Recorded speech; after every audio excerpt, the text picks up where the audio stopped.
Ash, ready for the Intense 5. Let's go. Cardi B stands up for her baby daddy. She says even though they're not together, don't be bashing him on social media. Okay. So Cartel stop bleach. Based on the pictures that were released just this week, him not look so brown again. I mean, you know, priorities. If you're in prison, that might not be a top one. So DJ Khaled offered to buy Butch Stewart's Rio Chico villa. However, Daddy Butch said no. I think, but he said something about another one. Khaled is really making the most of his time here. Lunch with Ranking King and Boat, chilling with Sizzla and Buju. He is going higher. And finally holding the spot this week. Guess who's here for Papi's party?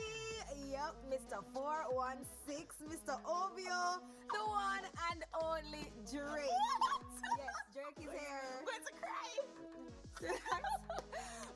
But that's it for the Intense 5 this week. Remember to follow us on Instagram and Facebook at TVJ